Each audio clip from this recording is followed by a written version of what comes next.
Number 6 for the fixing your brain steps is run out of breath, run up a hill, do something that's really hard, battle rope, climb up a mountain, do anything that makes you run out of breath. It will make you feel better. It means your heart rate got up. It means you had a cardiovascular event where your blood flow was pumping and you were actually energizing yourself. You're creating HGH. You're regenerating your body. You're revitalizing yourself. It's rebuilding the literal cellular structure of your body in a healthier way. And on top of that, it gets your lungs working. And I think your lungs are one of the most critical parts of your body in terms of health and something that you need to maintain until you're old. It's one of the first things that goes when you're old, along with your eyesight and a couple of others. But it is critical that you focus on running out of breath because it means you're healthier, and not like the running out of breath like sucking on a car exhaust type of thing. I mean running out of breath in a healthy way. So lifting, walking, running, doing hill sprints, climbing, doing any sport. And if you don't like doing sports, you don't like exercising, and you're not about that life, I'm not about the gym bro life, whatever, that's fine. Find something fun. Do dodgeball, do some extracurricular that's crazy. I don't know, skiing, cross-country skiing, skeet shooting, like whatever. Just get outside, do something that makes you run out of breath. That's a little physically hard for you. Walking at a slow pace is physically hard for you because you haven't exercised in a long time. That works. Do what works for you. Like do it in small increments. Keep pressing yourself. Keep pushing yourself. That's how you get better. You just continue to improve over time. It's the cycle of iterations. You need to constantly work on how your body is. And then over time, your body will get more efficient and it'll be able to do it better and easier. And it will feel more rewarding because you will look back and you'll be like, wow, I remember when sprinting up this hill was hard and now I do it no problem, or I can do it 40 times and then I run out of breath. I'm like a Olympian, you know, like just keep working on yourself, keep improving, and you'll only get better. And on top of that, it has tons of positive effects for your psychology and your mind. It'll completely change the way you think. You have space to think for yourself, and you have a way to improve your mental fortitude, not only like in a work sense, but in a physical sense, which is also very empowering, and it'll help you. Again, for major reductions in depression, walking and running reduce depression by 63%, and dancing, which is crazy to me, reduced it by up to 90% for that 24 hours afterwards. Just do stuff that's fun. Your body will like it and your mind will love it, and you'll be rewarded by it. You'll continue to compound on good things as long as you continue to put in work. Doing HIIT every day, high intensity interval training. So like I was saying, hill sprints, walk back down, sprint up the hill, walk back down. You can do it on a treadmill. You sprint for 30 seconds, walk for a minute, sprint for 30 seconds, walk for a minute. People experienced a half of a standard deviation drop in depression and anxiety from doing HIIT. So it is super rewarding mentally on top of physically, and it completely almost like cycles and cleans your cardiovascular system and improves everything across the board, and it'll help you live longer. And I think that's worth it. It'll help you think more clearly, and it will help you look better. People look more revitalized. Their skin is healthier. They recover faster. If you cut yourself, you'll recover in half the time you normally would. Your body's just better. And why wouldn't you want to be better? I think it's pretty fun. It seems to be a good pursuit. You know, you only have one life. Why not live the most of it? Max it out. You know, I'm a big believer in maximization. Just maximize everything. Make yourself better. Make your mind better. Have fun while doing it. Love it. Live your life. You deserve it. Step number 7, talk to yourself more than others. I know this sounds weird. I'm not talking about being schizo. I'm talking about spend time with yourself. Really be comfortable with getting to know yourself. Do journaling. Do writing. Honestly, noveling if you want. Get comfortable being alone. Like, do you think your ancestors were constantly surrounded by this urban environment with thousands of people and constant like cars honking, people screaming, children crying? Most of our ancestors probably lived pretty far away. Like the closest person was, you'd have to walk at least like in city terms, like 4 or 5 blocks to even get near their property or their house, because they're probably on like kind of farmland type of things. Everyone had plots of land that were spaced out. And the only time you really saw people was like when you went to market with your family on like the weekends or something to sell product, like to sell your chickens or something. Do you think it's natural to be surrounded by people people all the time like this, like in my opinion, it's extremely unhealthy. Like that's probably the cause of, I'd say, at least half of all of the mental issues that kind of the Western world and the rest of the world is experiencing. I think probably the other half is alcohol and similar addictions and social media. Really, like it kind of boils down to, and lack of exercise and horrible food. As I've said, quality control, just brutal. You need to journal and write your feelings down to yourself and process them and really think about them individually, not with other people, not with like people leaning over your shoulder. And on top of that, if you're worried about people like reading your notes or, oh, I don't want people to see my journals, blah, blah, blah, then shred them after. I don't care. Get a paper shredder, shred it every time. You write it down, get it out of your head, think it through, process it for yourself, and then shred it. You don't need to keep it, but you need to keep it in here. And you need to remember that you are really the primary operator in your own life. I hope so. You need to focus on working through your problems yourself, because someday there's not going to be someone to help you, and it's going to be a critical event, and you're going to need to know what to do, and you're going to need to have the fortitude and the strength and the mental understanding to be able to handle it. And I want you to be able to handle it, but you need to focus on drilling your mind and your brain and creating a person and a mental fortress where you are protected and you are able to navigate life with ease and efficiency. That's only going to happen if you understand yourself really in a complete way. Like all of the greatest minds, Marcus Aurelius, Carl Jung, they all journaled ferociously. Actually, they journaled all the time, and they were able to come to conclusions that were so profound that they are still talked about thousands of years, or in Carl Jung's case, 100 years later. It's critical that you understand yourself, and it will help your mind fix itself very quickly. So I highly recommend. Journaling also showed a 5%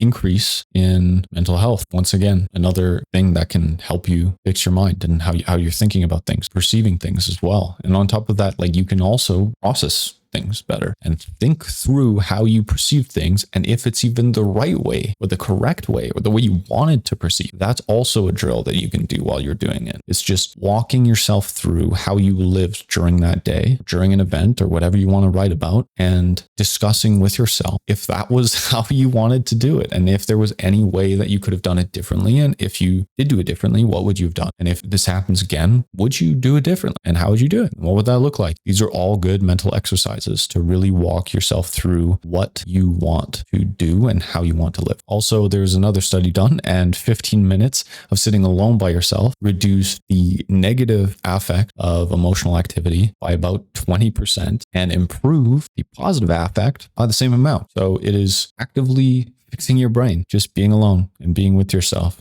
walk in your own shoes for once. Stop living through social media. Stop living vicariously. You are your own person. You have your own life, and you should be living it. And if you are not spending time with yourself, you are not building yourself. You're not living really. You're not being present, and you're not able to properly process what's going on. You're being influenced by all these external influences, and they never allow you to even understand who you are. And I think that's a critical aspect of your life, to understand who you are. I think Carl Jung said it best, is the greatest gift in life is to know the person you truly are. And I think it's rare, especially these days. And I think working on it is a very noble pursuit. So I do recommend spend time with yourself and talk to yourself more than others. As weird as it is, it works like charm. So highly recommend. Step number 8 is stare at a wall. This is a very weird, I actually saw it recently in another YouTube video. I've dabbled with meditation. I've done a float tank before. I've done a lot of different kind of cerebral reprogramming type of things, looked into them and researched them and tried to experiment with them. But the one thing that I've actually found success with is not meditating. It's not praying. It's actually staring at a wall. And as funny as it is, it actually is able to replicate the effects of meditating or praying pretty similarly, I'd say. It allows you to zone out. And I think zoning out is one of the critical aspects of both of those things that allow for your mental processing and more clarity. And essentially what you're going to do is you're going to put a timer on your phone or whatever, and you're going to set, I'd say start with maybe 10 minutes if you can. If you can't, 5 minutes. And every day you're going to do the same amount, and then just add 30 seconds, and you're going to slowly work your way up to 20 minutes. I think 20 minutes is kind of the max that you should do it. Anything after that, you get like really sleepy and fatigued. So I don't want that to like interrupt your day or whatever. If you want to fall asleep pretty fast, that might be a good way. But if you are staring at a wall, you would be amazed amazed at how quickly you, one, realize you can get distracted. The first time I did this, I think the first 5 minutes, I was just constantly fighting myself, trying to continue to focus on the wall and not be distracted, like not go look at my phone. Or when you have a second of mental clarity, you'll think like, oh, there was this thing that I forgot and this thing, and I need to go write that down. And just stop yourself. Don't let yourself get distracted. That's another part of the drill, is just focus on maintaining a concentration on something. And I think this also allows you to enter a flow state where you're not doing anything, which is very interesting because it allows you to really get to a high level of neural processing with no inputs. And it allows for kind of like a level of clarity and cognition that I don't think is possible to achieve in any other aspect, at least with like weird pharmaceuticals or something. Kind of a really interesting experience. And it allows you to meditate in a way that might not be weird or, like hippy dippy spiritual, whatever. I think it's much more approachable for a lot of people, as weird as it is. I think it's so simple, it's not kind of thing. Just try it. If you feel better, put it in your routine. I tried it the moment I heard about it, and it worked surprisingly well. I was able to concentrate on it. It wasn't as like, I guess, stupid as I think meditation is, or like, spiritual. Oh yeah, you're bodying the Buddha, like releasing yourself from your own concepts and fatigue and mental bog that you live in. Like it's none of that. It's just focus on staring at the wall. Look at the wall. Just keep looking at the wall. That's all you got to do. That's all you got to think about. And eventually you will zone out. And that's what you want, is you want to zone out and you want to go to a more kind of left brain cerebral type of thinking where you're more creative, almost like things will come to you that you honestly didn't think your brain was like capable of anymore. You almost put yourself into like almost like a childlike type trance, and your thinking patterns kind of revert to when you were a kid. I'd say it's kind of odd, but kind of like without the impacts of social media and all this garbage that we're constantly bombarded with, it resets your system. It makes you much calmer, more level-headed. It kind of removes a lot of emotionality that you would normally have. Probably your reaction time, I think, slows down. It's like afterwards when you're talking to people or something, or someone like says something that might have like made you angry before, it kind of like slows you down, and it's like you're Neo in the Matrix, where you can just like dodge the bullets and see them in slow-mo, and like you're able to stop yourself before you react, and you're also able to think like, why am I reacting like this? It kind of allows for that level of mental barrier and ability to be worked on. So highly recommend. There was also a lot of research into mindfulness, cognitive behavioral therapy, similar to our favorite wall staring. There's also significant evidence that it lowers relapse risk for addictions by a significant amount. So if you're suffering from that, like I was discussing earlier, definitely focus on improving that and working to a place where you are better in that aspect. And maybe this could also help. And even if you don't have those issues, I think it will help you. So highly recommend trying that and being able to focus on yourself and your mind and be in almost like a peaceful place, a serene place, and be doing nothing, and just at least have that escape once per day. I think it will alleviate a lot of stress that you have. It's worked for me really well. So I do highly recommend. Step number 9 would be find silence. This kind of goes back to my original point of talk to yourself more, but this is more to kind of get away from neural inputs. I think noise, humans are very reactive to noise. I think we've adapted over time to have it be baked with our survival mechanism over time. Your ancestors hear some rustling in the bushes and it's like a massive jungle cat or something. They probably survived while the other people didn't. And I think in that aspect, the constant bombardment of noise and garbage audio wise that occurs in modern day society is a plague that is constantly affecting you. And you wouldn't know until you go into certain situations. For example, like if you ever sat in the bottom of a pool, it's remarkably peaceful. Or if you've ever, been on a lake when the wind was blowing and it kind of drowned out everything around you, you kind of get into a mental space where you are able to think like extremely clearly. Like your thoughts are very fluid. They're not interrupted or severed by things, or it's not jarring, or you're not halfway through a thought and something else happens and you get distracted and it's gone forever. Like you're able to think it all the way through to the end. There's no interruption at all. And I think that is a key aspect. And Obviously, this is hard to replicate, but in that way, I think you should wear, noise canceling headphones a lot of the time of the day, if possible, especially when you're in traffic or around a lot of people. People like to say, oh no, it's a safety concern, blah, blah, blah. Yeah, like maybe if you're walking at night and you're alone or whatever, sure, you can have your headphones off. But any other scenario where there's tons of bystanders and blah, blah, blah, I think it's fine to, have an earplug level blockage because it allows you to be much more peaceful. I think a ton of people's anxiety and stuff come from the constant chaos, constantly hearing other people's conversations, people yelling at each other, like all this drama and bullshit that you don't need in your life is just constantly trying to punch its way in through noise. It's really kind of one of the first, like when you hear something happen, like a gunshot or something crazy, or like a car backfires or beeping of some big moving truck moving backwards. It's all aggravating, I think, really mentally. It's constantly bombarding you, and you don't need that in your life. If you've clicked on this video, you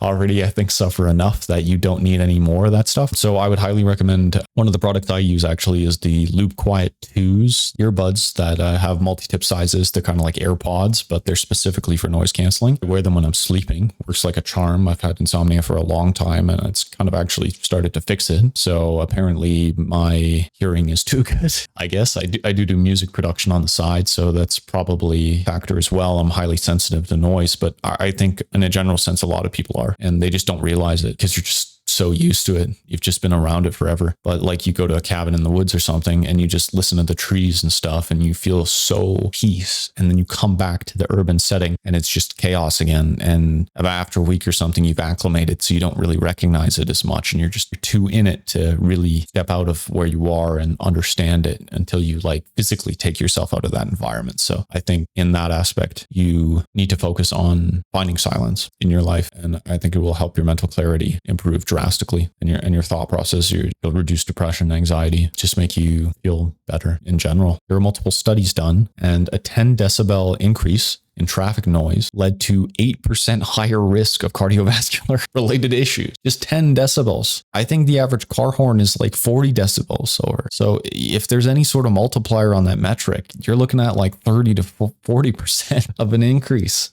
Like if you were construction or something, you definitely should be wearing hearing protection, because not only is it disturbing you, but it's also like making you anxious, and it's also like messing with your body and your cardiovascular system. Like you might get older and start having heart attacks or something. Like you need to focus on yourself. Yeah, sure. Maybe you're young. Maybe you're fine right now. But are you always going to be fine? How do you know? I don't think you do. So you need to focus on finding that silence, focus on protecting your peace, protecting your mental health, and you will feel better and you'll thank yourself for it. Fix it. Step number 10 of 10, build something life-saving. And I don't mean a raft. I mean a product or service that will help people and bring happiness and joy and reward you at the same time, reward other people. I think some of the highest, in terms of like neurological studies, some of the highest signs of positive dopamine increases and positive personal affect come from people serving others. As ironic as it is good for you. And like, you don't have to feel guilty about it either. I don't want you to feel that, oh, I'm helping people to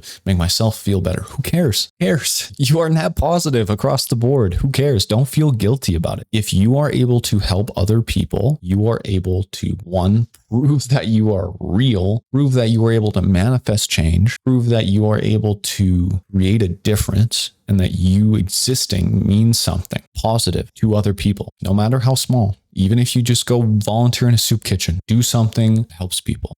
In my mind, I think the thing that would help people most is to build something, literally create something, manifest something from your own brain and your own experiences that can help people in a direct way, because that will make you feel extremely rewarded personally. It will make your brain feel super happy, super healthy. And guess what? It does the same to others. They will feel happier. They will feel more rewarded. They will feel like other people are looking out for them. Other people are able to step out of themselves and not be selfish for once and be selfless. You are reinstilling a belief in humankind and kindness and other people being able to contribute. And you know what that does for them? It convinces them that maybe they should do it for others. And it has a chain effect. I don't know if anyone's ever seen that the Pay It Forward movie, but if one person does a good deed for another person, and that person is like, well, what do I do to repay you? You tell that person, you do nothing. If you want to repay me, you do a good thing for 3 other people. And that chain effect of 3 for 3 for 3 for 3 exponentially grows to a point where everyone is helping everyone is feeling good about themselves, and everyone is able to feel good about other people. Because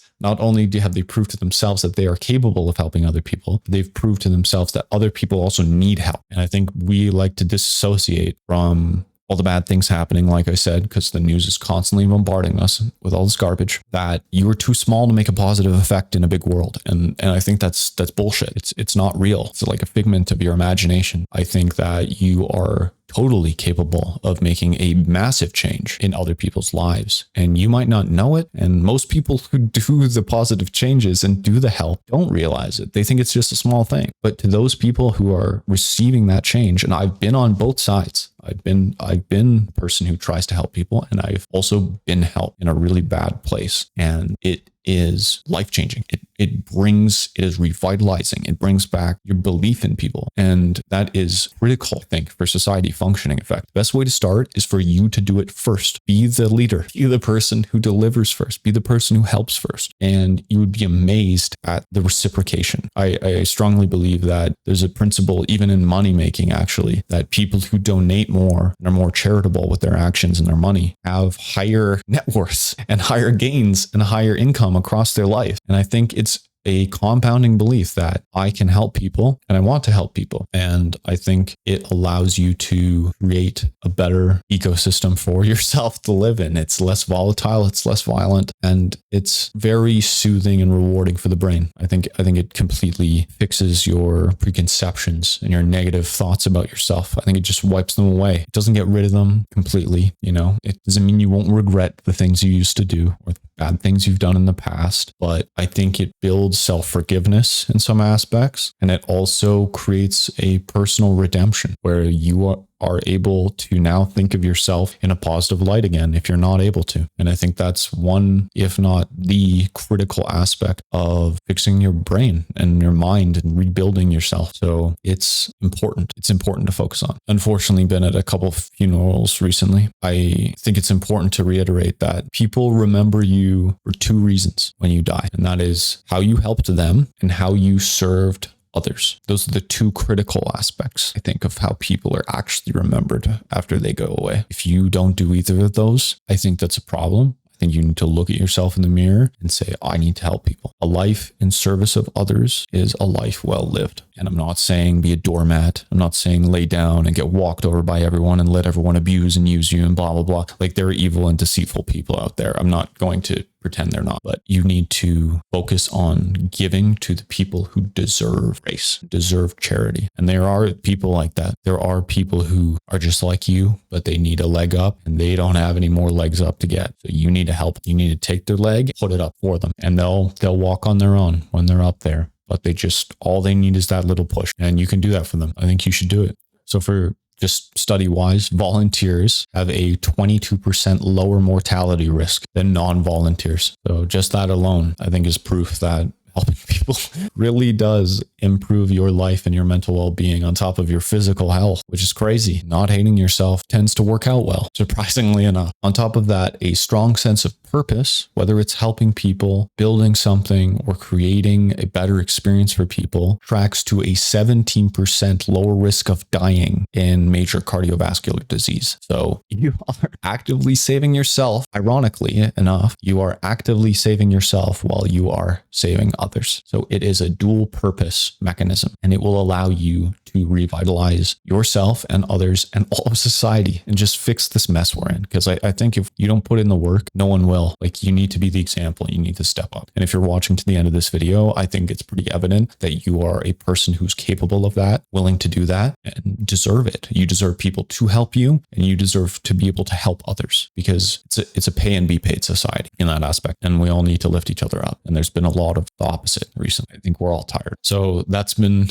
a video. Hope it wasn't too heavy for you guys, but these are my 10 steps that I kind of used to fix my brain over the last, God knows, like 5 years maybe. But just remember that, if no one else believes in you, I do. I think you can do it. You're a hero in progress. And one day you'll be a real hero and you'll be exactly what you want to be. And you will create a life for yourself that is worth living. Might not be today, it might not be tomorrow. I'm not going to lie to you. It's a grind. It's a grind. You got to put in work, but I think you'll be able to do it. I have faith you'll be able to do it. And I appreciate you. So thank you for watching this video. I'm going to be creating more content like this. So if you appreciate it, thank you. Drop a like, comment, share your experience as well. Feel free to chat with like-minded people. We're all struggling here. So it's not like everybody breezes through life having a great time. Even the people who appear to do so are having probably the worst of times, actually. They're just better at hiding it. So focus on yourself, focus on fixing your brain, and you'll get to a point where you are so powerful that you'll be able to help others and nothing will stop you. And that's where I want you to be. So thank you so much for watching. Have a fantastic day, and I hope you fix your brain. I really do.